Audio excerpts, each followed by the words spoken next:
먼저 SRE 사례에 대해서 소개해 드리겠습니다. SRE는 처음 들어보시는 분들도 계실 거고 들어봤지만 아직 어떤 것인지 잘 모르시는 분들도 계십니다. SRE는 구글에서 처음 이렇게 표현이 되었습니다. Site Reliability Engineering, 즉 사이트의 신뢰성을 높이는 공학입니다. 조금 더 쉽게 설명을 드리면 의사가 우리 몸이 아플 때 진단하고 처방하고 다시 아프지 않도록 예방을 하는 것처럼 서비스도 안정적으로 유지될 수 있도록 서비스를 처방하고 예방하는 것을 말합니다. SRE의 목표는 서비스의 신뢰성과 확장성을 높이는 것입니다. 서비스의 신뢰성이라는 것은 서비스가 안정적으로 유지될 수 있도록 유지되는 것을 말하고요. 서비스의 확장성이라는 것은 서비스의 사용량이 높아지더라도 안정적으로 동일한 수준의 서비스를 제공하는 것을 말합니다. 이처럼 서비스의 신뢰성과 확장성을 소프트웨어로 구현하는 것이 SRE의 목표입니다. 그러면 SRE 역할이 어떤 것들이 있는지 조금 더 구체적으로 설명을 드리겠습니다. 크게 세 가지 역할이 있습니다. 바로 첫 번째는 자동화입니다. 서비스를 수작업으로 이루어지고 반복적으로 이루어지는 업무를 자동화하는 것이 SRE의 역할입니다. 두 번째는 모니터링입니다. 기존의 일부 영역만 모니터링을 하던 것을 서비스에 대해서 전체 영역에 대해서 모니터링을 하는 것을 말하고요. 그리고 SRE에서는 특히 서비스에 대한 목표 수준을 설정하는 것이 중요합니다. 세 번째는 개발팀과 운영팀 간의 협업 방식을 개선하는 것입니다. 서비스에 대해서 공동으로 책임지게 하고 양 팀 간의 커뮤니케이션을 활성화하는 것이 SRE의 역할입니다. 이 세 가지 것들이 바탕이 된다면은 서비스에 대한 신뢰성을 높일 수가 있습니다. 그럼 이런 SRE의 역할을 바탕으로 SRE를 구체적으로 어떻게 적용했는지 이커머스 서비스 사례를 바탕으로 설명드리겠습니다. SRE는 이커머스 서비스 사례는 실제 사용자가 온라인상에 접속을 해서 삼성전자의 제품을 구매하고 배송받는 서비스입니다. 이런 이커머스 서비스와 같은 리테일 시장의 특성은 제품의 출시 속도가 굉장히 빠릅니다. 그리고 서비스에 대한 종류도 다양합니다. 이렇기 때문에 서비스가 운영 중에도 안정적으로 서비스가 배포될 수 있어야 합니다. 그리고 이커머스 서비스는 글로벌한 서비스이지만 국가마다 특수성을 가지고 있습니다. 예를 들어서 국가마다 언어가 다르고 그리고 정책이나 법률이 다릅니다. 그리고 결제나 배송 파트너도 모두 다르기 때문에 국가별로 복잡한 설정 정보들을 잘 관리할 수 있어야 합니다. 그리고 블랙 프라이데이나 플래시 세일과 같은 이벤트 날에는 거래량이 급격하게 늘어나게 됩니다. 얼마 전에 11월 11일 쇼핑데이에 중국 알리바바 쇼핑몰에서 하루 동안 44조 원의 거래량이 발생을 했는데요. 이런 것처럼 실제 급격하게 늘어난 거래량을 충분히 수용할 수 있도록 클라우드 환경상에서 운영이 되어야 합니다. 저희가 이커머스 프로젝트를 처음 수행을 하기 위해서 실제 이커머스 서비스를 제공하는 삼성전자 미국 법인에 출장을 가서 고객의 요구사항을 들어봤습니다. 고객이 원하는 것은 크게 세 가지였습니다. 신규로 유럽 권역에 대해서 12개 국가에 대해서 이커머스 서비스를 빠른 시간 내에 제공을 해줬으면 좋겠다는 것이었고요. 그리고 이커머스 서비스에 대한 전체 모니터링 체계를 구축해줬으면 좋겠다는 것이었습니다. 그리고 인도에 있는 개발팀과 운영팀, 그리고 미국에 있는 관리팀과 글로벌하게 협업을 해주었으면 좋겠다는 것이었고요. 그리고 기존에 있는 인도 권역과 신규로 구축할 유럽 권역에 대해서 삼성 SDS가 통합적으로 운영을 해줬으면 좋겠다는 것이었습니다. 그래서 저희는 이런 요구사항을 듣고 현황을 분석을 해보았습니다. 그래서 기존에 구축되어 있는 인도 권역을 분석을 해보니 신규로 권역을 구성을 하고 국가를 확산하는데 무려 11주라는 기간이 소요됐었고요. 그리고 모니터링 하는 데 있어서 상용 툴을 사용하고 있었기 때문에 기능상의 제약사항이 있었습니다. 그래서 서비스를 분석을 하고 처리하는데 어려움이 있었습니다. 그리고 개발팀과 운영팀 간의 협업도 쉽지 않은 상황이었습니다. 그래서 저희는 이런 고객의 요구사항을 어떻게 하면 해결을 할 수 있을까 고민을 했는데요. 이커머스 서비스에 SRE 체계를 적용하기로 하였습니다. 그래서 저희는 3가지 솔루션을 제시를 했습니다. 첫 번째로는 인프라, 소프트웨어, 애플리케이션 전체 영역에 대해서 배포를 자동화하는 것입니다. 두 번째는 오픈소스 기반의 모니터링 체계를 구축하는 것입니다. 그리고 세 번째는 여러 가지 협업 툴을 활용해서 개발팀과 운영팀 간의 소통을 활성화하는 것을 제안을 했습니다. 그래서 이런 것들을 바탕으로 저희가 조금 더 상세하게 첫 번째 솔루션으로 저희가 자동화를 어떻게 구현했는지 설명을 드리겠습니다. 저희가 기존의 인도 권역을 분석을 했는데요. 크게 인프라 소프트 배포 영역과 어플리케이션 배포 영역에 대해서 분석을 했습니다. 기존의 인프라 관리하는 부분에 있어서는 운영자가 실제 AWS 콘솔에 접속을 해서 수작업으로 했었고요. 그리고 소프트웨어를 설치하는 부분에 있어서는 실제 스크립트가 있긴 했지만 실제 운영 환경과 맞지 않아서 그래서 저희는 이런 인프라 배포와 소프트웨어 설치 과정을 자동화된 파이프라인으로 구성을 했고요. 이와 같은 과정을 통해서 신규 권역을 구성하는데 7주에서 2주로 기간을 단축할 수 있었습니다. 그리고 애플리케이션 배포 부분에 있어서는 운영자가 그리고 개발자가 서비스를 환경별로 수동으로 배포하고 테스트를 수행을 했었기 때문에 기간이 굉장히 오래 소요가 됐습니다. 그리고 국가별로 이런 복잡한 설정 정보들을 DB에서 관리를 하고 있었기 때문에 관리하기가 어렵고 실제 작업 중에 오류도 발생을 했었습니다. 그래서 저희는 이런 애플리케이션을 배포하는 과정을 전체 파이프라인을 구성을 했습니다. 그래서 애플리케이션을 빌드하고 설정하고 배포하고 테스트하는 이런 과정들을 파이프라인을 구성함으로써 신규 국가를 구성하는데 4주에서 1주로 기간을 단축할 수 있었습니다. 그래서 이런 2가지 부분에 대해서 조금 더 상세하게 설명을 드리겠습니다.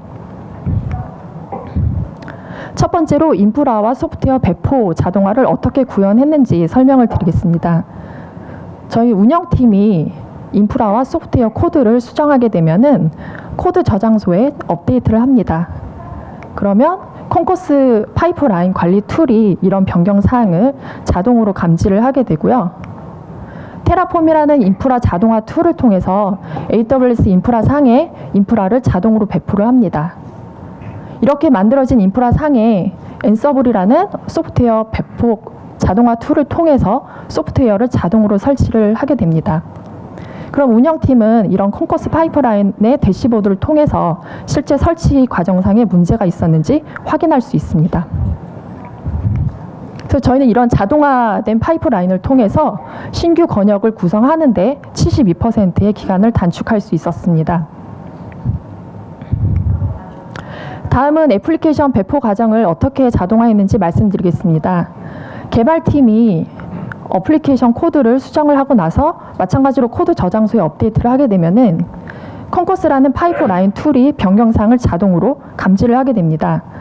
그리고 나서 콘코스 파이프라인이 어플리케이션을 자동으로 빌드를 하고 각 환경별로 배포하고 테스트를 하게 됩니다. 그래서 프로덕션까지 안정적으로 배포와 테스트 과정이 끝나게 되면은 슬랙 채널을 통해서 배포 결과를 알려주게 됩니다. 그럼 운영팀은 이 슬랙 채널과 콘코스라는 파이프라인의 대시보드를 통해서 실제 어플리케이션 배포 과정에 설치 과정 중에 문제가 있었는지를 확인할 수 있습니다. 이런 과정들을 통해서 신규 국가를 확산하는데 75%의 기간을 단축할 수 있었습니다. 다음에 2번째 솔루션으로 저희가 모니터링 체계를 어떻게 구축했는지 설명을 드리겠습니다. 저희 이커머스 서비스에서는 인프라 영역과 미들웨어 그리고 애플리케이션 전체 영역에 대해서 로그를 수집하고 저장하고 그리고 서비스에 대해서 모니터링을 하고 분석하는 과정을 통해서 실제 서비스가 문제가 발생했을 때 관련 담당자에게 이벤트를 알려주는 이런 전체적인 모니터링 체계를 구성을 했고요. 그리고 모니터링을 자동으로 구성하는 과정에 있어서는 추가되는 리소스를 자동으로 식별을 하고 그 식별된 리소스에 대해서 모니터링 환경을 자동으로 구성을 합니다. 그리고 서비스가 정상적으로 유지가 되는지 서비스에 대한 지속성을 관리를 해주고 있습니다. 그래서 저희는 이커머스 서비스에서 이런 전체 영역에 대해서 오픈소스 기반의 모니터링 툴셋을 구축할 수 있었습니다. 세 번째 솔루션은 저희가 어떻게 협업 방식을 개선했는지 말씀드리겠습니다. 저희 이커머스에서는 크게 세 가지 팀이 있습니다. 관리팀, 그리고 개발팀, 운영팀이 있는데요. 이 세 팀 간의 협업을 위해서 지라, 슬랙, 컴플런스 툴을 통해서 업무 공유를 하고 있습니다. 그리고 신속하게 서비스에 대응하기 위해서 인도, 한국, 미국 간에 8시간씩 운영 지원 업무와 그리고 기술 지원 업무를 하고 있습니다. 그래서 저희가 거리가 떨어져 있고 시차가 다르더라도 신속하게 업무를 협업할 수 있었습니다. 다음은 이커머스의 SRE 체계를 적용함으로써 저희는 그 신규 국가를 확산하고 신규 권역을 확산하고 신규 국가를 확산하는데 총 11주에서 3주로 8주의 기간을 단축할 수 있었고요. 이렇게 단축된 기간에 대해서는 저희는 서비스를 모니터링 하는데 집중할 수 있었습니다. 그리고 24시간 개발팀의 요구사항을 신속하게 대응할 수 있었습니다. 저희는 SRE 적용 모델을 다음과 같이 세웠습니다. 실제 이건 유럽에 저희가 적용한 SRE 모델인데요. 팀 간에 협업하는 방식, 그리고 자동화된 프로세스와 툴셋들, 그리고 각 영역별 모니터링 체계 이와 같은 모델을 저희는 베스트 프랙티스화해서 고객의 만족을 이끌어낼 수 있었습니다. 그래서 이런 성공 모델을 발판으로 기존에 구축되어 있는 인도 권역과 그리고 신규로 구축할 미국 권역에 대해서 동일한 모델로 확산 진행 중에 있습니다. 그래서 제가 이커머스 프로젝트를 하면서 느낀 점은 개발 업무와 운영 업무가 있는데 각 업무에 대해서 역할을 따지는 것보다는 개인의 역량을 키우는 것이 중요하다는 생각이 들었고요. 특히 소프트웨어 역량이 무엇보다 중요하다는 것을 느꼈습니다. 그리고 새로운 시도를 지지하고 실패를 하더라도 격려하고 지지하는 그런 문화도 중요하다는 생각이 들었습니다. 그리고 SRE 업무 범위가 굉장히 높고 요구되는 기술도 많기 때문에 무엇보다 팀워크가 중요하다는 생각이 들었고요. 지금도 이커머스 서비스를 글로벌하게 확산하기 위해서 고군분투하고 있는 저희 이커머스 어벤져스 멤버들이 있었기 때문에 서비스를 성공적으로 확산할 수 있었습니다. 네, 감사합니다. 안녕하세요. 저에 대해서 간략하게 소개를 좀 드리면은 저는 삼성전자에서 일을 하고 있고요. 클라우드 팀 소속입니다. 그 중에서도 여기 보시는 것처럼 그냥 아예 박혀 있잖아요. SRE 파트에 있고요. 저와 함께 같이 일하시는 분들 목록을 나열했습니다. 간단하게 제 풋프린트를 잠깐 설명을 드리면은 저는 2010년도에 회사에 입사를 했고요. 2010년도에 입사를 했더니 갤럭시 S1 모델이 만들어지고 있었던 시기였어요. 그때 갤럭시 스토어 백엔드를 개발을 시작으로 해가지고 클라우드 기술이 좀 발전을 하면서 저희 회사 내 클라우드 조직이 2012년도에 생겼고요. 삼성 클라우드 과제를 약 5년 정도 했었습니다. 삼성 클라우드 과제하는 과정에서 굉장히 우여곡절들이 많긴 했는데 마지막에 그 미국에 있는 되게 클라우드 전문 회사 하나를 인수를 하면서 제 커리어가 이제 삼성 클라우드에서 IoT 관련된 스마트띵스, IoT 에코시스템 관련된 업무로 넘어가게 됩니다. IoT 관련된 업무를 한 2년 정도 진행을 하고요. 그 뒤에 RCS 메시지 업무를 2018년부터 시작을 해가지고 지금 약 2년 정도 진행하고 있습니다. 그 밑에 오토메이션 스튜디오나 마리나 같은 프로젝트를 아직 오픈을 하지 않았지만 같이 병행하고 있습니다. 제가 그 SRE가 아까도 키노트에서 굉장히 많이 막 얘기가 나와서 좀 놀라긴 했는데요. 그 SRE 사례에 대해서 SRE란 과연 무엇인가에 대해서 이렇게 설명하는 자리가 좀 부족할 것 같아가지고 제 과제를 기준으로 해서 적용해 놓은 사례에 대해서 말씀드리겠습니다. 챗봇 RCS 메시지 서비스에 대한 과제에 적용되어 있고요. 그렇다면 RCS를 먼저 아셔야 되는데 RCS는 약자가 리치 커뮤니케이션 서비스라는 것의 약자입니다. 그러니까 SMS보다는 조금 더 사용자들한테 좋은 익스피리언스를 주기 위해서 확장된 개념의 국제 표준, 그러니까 GSMA 표준의 프로토콜 기반의 플랫폼이라고 보시면 되고요. 요거는 이제 저희 삼성전자에서 구현을 해놓은 상태입니다. RCS를 간단히 조금 더 키 엘리먼트들을 설명을 드리면 SMS처럼 1대1로 메시지를 주고받는 것은 너무 당연한 것이고요. 그리고 상대방이 내가 지금 챗을 하고 있는 때 글씨를 쓰고 있는지 이런 것들에 대한 타이핑 사인을 주고 상대방이 메시지를 읽었는지 읽지 않았는지에 대한 리드 사인을 줍니다. 그리고 대용량 파일들 혹은 영화나 아니면 본인들의 컨텐츠 그리고 음악같이 대용량 파일들을 메시지 앱을 통해서 전송을 할 수 있고요. 그 다음에 친구나 가족들끼리 같이 함께 메시지를 할 수 있는 그룹 챗을 지원합니다. 근데 이 중에서 제가 담당하고 있는 영역이 챗봇이기 때문에 챗봇에 대해서 조금 더 보도록 하겠습니다. 챗봇은 여러분들이 폰을 사시면은 키면은 가장 먼저 나오는 화면이 맨 앞에 있는 저 왼쪽에 보시는 화면인데요. 저 화면 중에 기초 아이콘이 4개가 들어가 있습니다. 하나는 전화통화, 두 번째가 메시지입니다. 그만큼 되게 기초적인 그 앱이라고 보시면 되고요.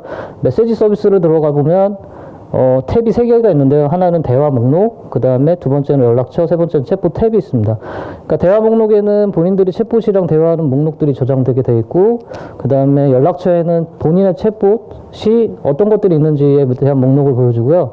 마지막에는 내가 어떤 챗봇들과 대화를 해야 될지에 대한 큐레이션 되어 있는 페이지를 보게 됩니다.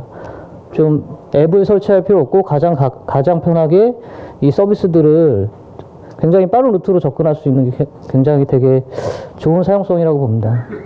그렇다면 이 챗봇들을 어떻게 만들고 어떻게 고객한테까지 퍼블리시해야 될지에 대해서 말씀드리도록 하겠습니다. 도구는 크게 2가지가 있고요. 첫 번째는 개발자 포탈입니다. 개발자 포탈은 개발자들이 택닥이나 아니면 서포트 이벤트, 뉴스 같은 것들을 좀 보실 수 있고요. 여기 안에서 이제 스웨거 같은 문서를 보면서 내가 어떻게 개발해야 될지를 학습할 수 있습니다. 두 번째는 워크스페이스인데요. 보통 개발자라고 하면 코딩을 하는 개발자를 얘기하실 수도 있지만 기획력만 가지고 개발하고 싶은 사람도 있습니다. 그러려면 되게 좋은 도구를 제공을 해야 되는데 저희는 이제 개발을 할 수 없는 사람들이라 하더라도 기획력만 가지고 챗봇을 개발할 수 있는 빌더를 제공을 하고 있고요. 그 다음에 그 빌더를 통해 개발하는 것들이 굳이 폰에서 테스트를 해보지 않더라도 폰과 같은 경험으로 이 동시에 테스트를 해볼 수 있는 에뮬레이터를 제공합니다. 그리고 온보딩과 세팅을 한 다음에 나 이거 전체 이 메시지 앱은 폰을 사면 다 깔려 있으니까요. 이 고객들한테 퍼블리시 하고 싶다라고 하면 검증 절차를 거쳐가지고 퍼블리시 되게 하는 프로세스가 들어가 있습니다. 되게 심플하고 간단합니다. 이 서비스에 대한 아키텍처를 그려봤는데요. 이 서비스가 구축될 당시의 아키텍처입니다. 넷플릭스 유명하긴 한데 그 넷플릭스가 서비스만 하는 회사는 아니고 기술력도 굉장히 갖추고 있는 회사입니다. 그 넷플릭스가 OSS 스택이라는 것을 오픈소스로 풀었고요. 저희는 넷플릭스 OSS 스택을 사용했고 클라우드 인프라 호스트를 사용하고 그것이 주는 CLI를 사용했습니다. 앤서브 스크립트로 좀 자동화하려는 노력을 해봤고요. 근데 여기서 특이한 점은 여기 보시면 커넥트 영역인데요. 이 커넥트 영역이 마이크로 서비스를 구현하기 위해서 서비스 디스커버리를 하는 영역이 필요합니다. 예, 아까도 뭐 이스티오나 서비스 메시업 얘기를 하긴 했지만 저는 이제 넷플릭스를 통해서 요 포인트를 구현을 한 것이고요. 이 밑에 이제 서킷 브레이커, 매니지먼트에 서킷 브레이커가 붙어 있습니다. 네. 두 번째는 요 서비스를 구성하고 있는 이 다이어그램을 조금 하이 레벨로 설명을 드리겠습니다. 6개의 로지컬 레이어를 가지고 있고 8개의 마이크로 서비스로 되어 있습니다. 그리고 5개의 익스터널 백엔드 시스템을 가지고 있는데 그 중에 하나가 삼성 어카운트인 것이고 저희가 가지고 있는 이제 NLU 엔진이 있습니다.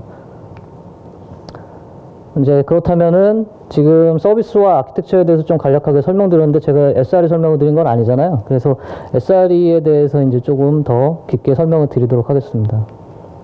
SRE라는 정의랑 텀이 무엇인지를 생각하기 전에 이것에 대해서 가장 먼저 와닿을 수 있는 포인트는 미국의 실리콘밸리에서 여러분들이 알고 계시는 그 모든 유명한 회사들이 SRE 엔지니어를 채용할 때 이런 정도 일을 해줬으면 SRE 엔지니어로 인정하고 채용하겠다라는 디스크립션을 제가 여러 곳의 회사를 통해 가지고 좀 제너럴라이즈해서 모아놓은 건데요. 첫 번째는 SLO의 챔피언이 되어야 된다고 되어 있습니다. 근데 이 SLO라는 거는 여러분들이 잘 모르실 수도 있어요. 그래서 제가 이 다음에 설명을 드릴게요. 두 번째는 온콜에 대해서 즉각 대응을 해야 됩니다. 밤에 전화 오거나 아니면은 뭐 제가 영화 극장에 있을 때 전화 오거나 하더라도 온콜에 대해서 즉각 대응을 해야 하는 사람이 SRE 엔지니어인 거고요. 그 다음에 마이크로 서비스 아키텍처로 구성되어 있는 프로덕트를 네이티브 클라우드 형태나 쿠버네티스 환경에서 디플로이 할 수 있어야 되는 능력이 있어야 된다고 합니다. 이것도 경험을 해봐야 되는 것이고요. CI/CD에 대한 풀리 익스피리언스가 있어야 된다고 표현되어 있습니다. CI/CD도 되게 쉬운 기술은 아니지만 이것에 대해서도 굉장히 높은 기술을 요구하고 있습니다. 거기다 더불어서 파이썬이나 고, 펄이나 루비 같은 스크립트 랭귀지를 가지고 자동화를 구현할 수 있어야 된다고 하고 있습니다. 개발까지 잘 해야 되는 사람을 원하고 있고요.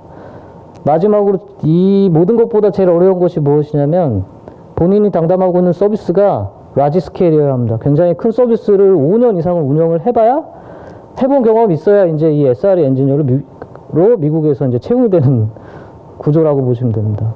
말만 들어도 되게 어렵잖아요. 그래서 제가 이것들에 대해서 일단 국내에서 컨퍼런스나 미덥들을 이 주제로 많이 다니면서 이 주제에 관심이 있는 업체 리더분들이랑 얘기를 많이 해본 결과로는 요 덕목을 다 갖추고 있는 사람들은 사실 세계에서 많이 없을 것 같아요. 제가 생각하더라도. 그래서 SR이라는 것은 생소한 만큼 잘 하고 싶다. SR을 좀 알아보고 싶다. 노력해보고 싶다라는 것으로 좀 인지하고 시작했으면 좀 쉬울 것 같습니다. 그럼 SR이라는 것을 구성하는 요소들이 몇 가지가 있는데 그 중에서 두세 개 정도가 있습니다. 그거 설명을 드리도록 하겠습니다. SRE를 구성하는 요소는 SLO와 SLI라는 것이 있는데요. SLI는 서비스 레벨 인디케이터의 약자입니다. SLI와 SLO가 SLA와 다른 점은 SLA보다 조금 더 높은 수준의 릴라이빌리티를 위해서 SLA보다 조금 더 높은 수준의 목표를 타겟하는 것입니다. 그리고 근데 예를 들어서 로그인을 하는 행위 자체 서비스에 들어갔는데 로그인을 먼저 한번 해야 되잖아요. 근데 로그인을 할 때 그 로그인은 사람들이 하는 행위 한 번이에요. 로그인 하겠다. 근데 그것인데 그 로그인하는 행위에 그 밑에 깔려있는 저변들이 프락시 서버가 있을 수도 있고 네트워크가 있을 수도 있고 망이 있을 수도 있고 어플리케이션일 수도 있어요. 근데 그것들을 전체를 묶어가지고 하나의 로그인 행위로 규정하는 것이 SLO인 거고요. 프락시 서버 자체 혹은 외부의 익스터널 API를 활용한 어떤 서비스들 그리고 내가 짜놓은 어플리케이션의 로그인에 관련된 어플리케이션들을 하나의 SLI라고 표현합니다. 그러니까 SLI들이 여러 개가 묶여서 로그인이라는 SLO 하나를 만든다고 보시면 됩니다. 그러면 이것들을 매저를 해야 되는데요. 매저하려면은 로깅을 할 수 있는 기술이 필요합니다. 그것이 데이터가 센트럴라이즈 돼야 되고요. 근데 밑에 영역은 프로메테우스라는 오픈소스를 사용했습니다. 프로메테우스 오픈소스 디플로이 영역이 데이터를 받아주고요. 위의 영역은 챗봇의 워크스페이스에 서비스가 디플로이 된 영역이고 그 서비스 디플로이 된 영역에서 밑에 있는 프로메테우스 데이터, 프로메테우스 서버 쪽으로 데이터를 쏘게 되어 있습니다. SRE에서 좀 중요한 키워드가 하나 더 나오는데요. 발렛 대시보드라는 키워드가 나옵니다. 약간 생소하실 수도 있어요. 발렛의 약자가 볼륨 어베일러빌리티, 레이턴시, 에러, 티켓이 발렛의 약자입니다. 이 모든 것을 한눈에 보고 감시할 수 있는 시스템이 발렛 대시보드입니다. 근데 이 대시보드만으로 상품화해서 내놓은 회사는 거의 없을 것 같아요. 이건 다 커스터마이즈 해가지고 제작을 한 거고요. 근데 이 제작하는 과정에 있어서 여기 보시면은 요것들이 아까 말씀드렸던 것처럼 로그인 행위, 빌더 챗봇을 만들겠다, 그리고 챗봇을 퍼블리시 하겠다, 이런 것들에 대한 SLO들의 목록입니다. 근데 이 옆에 당연히 OK라고 되어 있는 거는 릴라이빌리티가 아직 깨지지 않았다는 것이고요. 여기 보시면 원래는 SRE에서는 에러 버짓이라고 되어 있는데 저희 삼성전자에서는 오퍼튜니티 버짓이라는 표현을 씁니다. 근데 여기 보시면 43분이라고 되어 있어요. 이 43분은 한 달에 그 문제가 생겼을 때 픽스할 수 있는 시간을 43분 이내에 다 고쳐내겠다라는 것입니다. 그것이 SLA로 따지면 99.95예요. 43분이 한 달에. 근데 같다라는 거는 SLO와 SLA가 같다라는 의미입니다. 그래서 처음에 설정은 SLO를 99.95로 설정을 했기 때문에 43분이라는 시간이 나옵니다. 이런 대시보드를 제작하는 것보다 훨씬 더 중요한 게 에스컬레이션 폴리시인데요. 이것은 회사마다 다 다를 수 있습니다. 얼러팅하는 프로세스를 만들어서 아까도 설명을 많이 해주셨던 것처럼 슬랙이라는 메시지 앱이나 페이저듀티는 TTS로 그 로봇이 전화를 대신 걸어줍니다. 그래서 너 시스템 죽었어. 이렇게 그냥 전화 걸어주는 거고요. 그거에서 내가 그걸 인지했다라면 클릭을 하면 그게 티켓으로 다시 사용자가 이걸 받았다라는 것으로 다시 자동으로 넣어주게 돼 있습니다. 그런 것들을 이제 받게 시스템은 꾸려놓을 수가 있는데 문제는 뭐냐면은 이런 것들을 해봤더니 여기 보면은 오퍼튜니티 버시 다 0이 돼 있고 지금 다 깨져 있잖아요. SL5들이 깨져 있는 거고요. 이게 왜 깨졌냐면은 99.95에서 99.99로 SL5를 올렸어요. 그 얘기는 저한테 장애가 났을 때 고칠 수 있는 시간이 한 달에 43분에서 4분이 된다는 얘기예요. 왜냐하면 그 릴라이빌리티를 더 높여야 되기 때문에. 근데 4분 동안 이거를 고치려고 하다 보니까 밤에 새벽에 전화를 받고 일어나서 그 전화도 기계가 해주는 거죠. 전화를 받고 일어나서 내가 무슨 문제가 있는지를 PC를 켜고 그 원격 환경을 접속을 하고 로그를 보기까지 웜업을 하는 과정이 최소한 1분은 걸려요. 그래서 이런 동일한 문제가 한 달에 3번 이상 일어나면 저건 무조건 깨지는 거거든요. 이렇게 되면은 릴라이빌리티를 좋게 하고 싶은 것으로 시작을 했는데 사람이 개입을 하는 순간 이거는 깨질 수밖에 없는 구조로 될 수밖에 없어요. 그래서 내 서비스의 릴라이빌리티가 세계에서 1등을 만들고 싶다라고 하면 사람이 개입되는 순간 이거는 깨질 수밖에 없는 구조이다. 이기 때문에 저희가 그것을 고민하다가 보니 데브옵스라는 것을 생각하게 됐어요. 보통은 데브옵스를 먼저 하고 SR이라는 건데 릴라이빌리티를 가지고 작업들을 하려고 하다 보니 그것이 사람 손으로 할 수 없는 영역까지 이르렀기 때문에 이 데브옵스를 해야 되는 모티베이션이 된 거거든요. 그렇기 때문에 지금 저희는 데브옵스를 시작을 했고요. 많은 그림들을 보셨을 거예요. 이 그림들 너무 흔한 그림들이고 아까도 키노트에서 설명드렸던 것처럼 쿠버네티스 기술을 사용했어요. 근데 여기서 조금 특이한 것은 인증서를 제작해 주는 기술은 없어요. 그래서 인증서를 자동으로 제작해 줄 수 있는 서트 매니저를 개발을 한 거고요. 자동화에 대한 좀 그 자유도가 높은 컨커스 CI를 사용했다. 이 두 가지는 다른 그 발표 자리에서는 약간 보기가 힘든 포인트일 거예요. 에셋인데요. 베이스먼트의 점포스트죠. 점포스트에서 쉘을 한 번만 실행을 시키면 이 툴 클러스터의 데브옵스 문화를 가지고 사람들이 뭔가를 개발할 수 있는 구조를 만들어줍니다. 근데 이것도 역시 오픈소스이고 되게 제너럴한 솔루션들이기 때문에 이것들은 조금만 공부하시면 다 아실 수 있을 거예요. 근데 이것들을 만들어주고 근데 이것은 커먼한 도구들의 조합이기 때문에 내 서비스와 꼭 맞진 않아요. 근데 내 서비스를 이제 배포할 수 있는 쿠버네티스 기반의 영역을 만들어줘야 되기 때문에 이 밑에 서비스 클러스터를 이 툴 클러스터가 만들어줍니다. 그리고 이 서비스 클러스터는 어느 권역, 글로벌 서비스를 하고 있는 회사들은 어느 권역에라도 배포할 수가 있고, 대부나 스테이지 프로덕션 환경을 굉장히 손쉽게 이제 디플로이 할 수가 있게 되어 있습니다. 그래서 이 서비스 클러스터에 저희가 지금 챗봇 과제만 올라가 있지만, 이 서비스 클러스터에는 사실 다른 거 올려도 전혀 상관이 없어요. 그리고 더더군다나 이 전체 에셋을 뭐 구글이든 아마존이든 자기가 가지고 있는 호스트 서버든 어디다 깔아도 다 작동합니다. 플랫폼의 디펜던시를 많이 줄였다는 얘기인 거고요. QAOPS도 되게 중요해요, 자동화에서. 근데 저희가 사용한 거는 이제 SDS의 브리티웍스 RPA를 사용을 했고요. 21개의 시나리오를 제작을 했고, 그 다음에 하루에 이게 2번씩 돕니다. 그리고 전체 TC가 한 1000개 정도 되는데, 얘가 계산을 해보니까 한 600개 정도 커버하는 것 같아요. 근데 이제 전체를 커버하지 못하기 때문에 라임이라는 도구를 활용해서 REST API 130개 정도를 걸어놓고 파이프라인에 적용했다고 보시면 됩니다. 여기서 약간 인사이트가 있었던 거는 이런 도구를 누군가한테 제공을 하면 이것이 QA를 담당하고 있는 엔지니어가 본인의 툴을 이걸로 체인지해서 쓸 것 같지만 제가 되게 인사이트 느꼈던 거는 저희 21개의 시나리오를 만들었던 분은 저희 사이트 기획자세요. 그건 저는 되게 좀 약간 인사이트였어요. 왜냐면 생각지도 못 하셨던 분이 이것을 가장 잘 만들 수 있는 분이었던 거였어요. 그래서 좀 놀랐고요. 제가 이 장표 한 장을 설명하기 위해서 사실 이 자리에 쓴 거예요. 그러니까 위에 있는 도구들은 그냥 설치하고 다른 사람들이 제공해주는 도구들을 사용해도 전혀 상관이 없는데 오토메이션을 한다라는 거는 제가 4분 이내에 깨서 하지 못하는 일을 오토메이션이 해줘야 되기 때문에 오토메이션을 하겠다라는 거는 그 오토메이션의 행위가 굉장히 클리어하게 디파인 되어 있어야 되고 내가 깨지 못하고 이 작업을 오토메이션화 시키려고 하는 노력에 있어서 이 도구가 사용하기는 어려울 수 있겠지만 자유도가 엄청 높아야 돼요. 제 손발처럼 움직이는 도구여야 된다는 거거든요.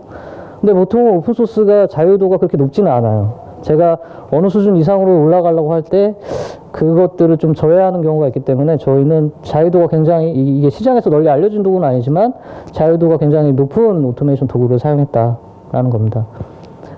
오토메이션이 잘 되고 있고 99.99의 SLO를 저희가 4분 이내에 계속 픽스할 수 있는 구조로 만들어 놨다 하더라도 그게 99.99에서 끝나면 되는 것이 아니라 SLO 자체를 계속 챌린지 해야 됩니다. 그게 99.99로 제가 챌린지 하고 싶다라고 하면 SLA는 99.95지만 SLO는 99.99가 될 수가 있어요. 그러면 레이턴시가 기존의 20ms에서 10ms로 줄이는 그 행위를 해야 되는 거고 에러 레이스를 줄여야 되는 것이고 폴백이나 페일백처럼 죽었을 때 오토링이나 살아나는 과정에서 컨테이너의 그 사이즈 자체를 줄이는 것도 굉장히 어려운 기술이거든요. 근데 그것을 하는 이유가 빨리 살아나게 하려고 하는 거예요. 빨리 서비스에 들어오게 하려고 하는 거고. 그래서 좀 디테일이 필요하다라고 말씀을 드리고 싶고요. 이제 모든 것을 다 했다라고 하면은 이제 증명을 해야 되는데 저희도 이게 좀 좀 어려운 기술이라고 했잖아요. 증명해야 되는데 이제 커런트가 현재고 퓨처가 미래면은 릴라이빌리티는 세상에 100이 될 수는 없어요. 100의 릴라이빌리티를 가지고 있는 프로덕트는 존재하지 않는다고 생각해요. 근데 100에 가까이 갈 수 있게 끊임없이 그냥 노력하는 게 이 SRE의 약간 인사이트지 않았나 생각이 듭니다. 그래서 제가 마지막으로 서머리를 해보면 총 3가지 정도의 이 인사이트가 있었고요, 이 과제에서. 첫 번째는 실리콘밸리에서 모든 문화가 데브옵스로 되어 있는데 SRE를 해보자, 이제 데브옵스보다 더 잘해보자라고 하는 시작이거든요, 대부분. 근데 저희는 단순하게 릴라이빌리티를 고객들한테 이 챗봇 서비스가 뭔가 작동을 하다가 서비스가 다운되는 케이스나 고객들이 속도가 느려서 불편함을 느끼는 케이스들을 조금 더 좋게 해보자라고 시작한 게 SRE인 것이고, 그것들을 파다 보니까 이제 개발 문화를 바꿔야 되는 상황이 된 거예요. 그러니까 문화를 바꾸는 건 되게 어려운 일이잖아요. 데브옵스 한번 우리 해보자라고 했을 때 이 스테이크홀더들이 이 데브옵스를 해야 된다라는 그 인지를 못하면은 그게 수행되기가 되게 어렵거든요. 근데 저희는 지표를 좀 고도화하면서 이런 문화를 바꿔야 된다라는 사실이 트리거된 거에 대한 인사이트가 있었고요. 두 번째는 좋은 도구를 만들어내면은 그 도구를 사용하는 사람이 제가 생각했던 엔지니어가 아니라 전혀 엉뚱한 사람이 그 도구를 가장 잘 쓸 수 있는 사람이라고 생각을 좀 했었어요. 그것도 되게 좀 저한테는 큰 인사이트였고요. 세 번째는 이 행위를 하면서 단순하게 이 SR이라는 키워드 하나를 가지고 뭔가 이 SR이는 어떤 걸 해야 된다, SL을 어떻게 지정해야 된다, 이런 포인트보다는 이런 활동을 통해 가지고 우리가 고객들한테, 그러니까 뭐 서비스 받으시는 고객들한테 최대한 릴라이빌리티를 좋게 하겠다라고 하는 노력, 그 노력들을 하다 보면은 이게 뭐 구글이랑 페이스북, 아마존 이런 얘기 많이 나오지만 저희들도 이제 저희 서비스가 세계에서 1등이 되고 싶거든요. 근데 1등이 되려면은 남들보다 더 극한의 노력을 해야 된다고 생각을 합니다. 그래서 이 노력들을 하다 보면 1등이 아니더라도 5손가락 안에는 들 수 있지 않을까라는 생각이 듭니다. 그리고 끝으로 조직이 서로 다른 분들이 모이셔가지고 저희 스테이크홀더 분들이세요. 그래서 모이셔서 되게 열심히 해주셨고, 정말 조직이 다르면 약간 아레나도 좀 다르고 힘들 수가 있거든요. 근데 거의 한 몸처럼 잘 움직여 주셨어요. 그래서 이 과업을 좀 완수할 수가 있었던 것 같습니다. 제 얘기는 여기서 끝내고요. 실제로 해놓은 그 파이프라인을 제작한 오토메이션 데모를 이제 미숙님이 다시 보여드리도록 하겠습니다. 감사합니다. 네, SRE 자동화 부분을 조금 더 쉽게 이해할 수 있도록 저희가 데모 동영상을 준비를 해봤습니다.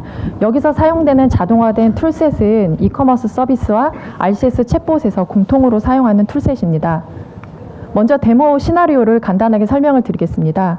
포스트그레스 SQL DB를 자동화로 인프라를 생성을 하고 설치하는 과정인데요.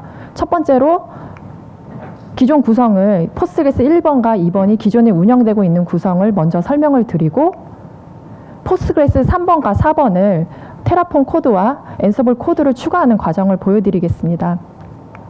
그리고 테라폼 파이프라인을 통해서 실제 인프라가 생성되는 과정을 보여드릴 거고요. 이렇게 생성된 인프라 위에 포스트그레스 SQL 소프트웨어가 설치되는 과정을 보여드리겠습니다. 마지막으로 그 그래프나 대시보드를 통해서 포스트그레스 3번과 4번이 운영되는 모습을 보여드리도록 하겠습니다.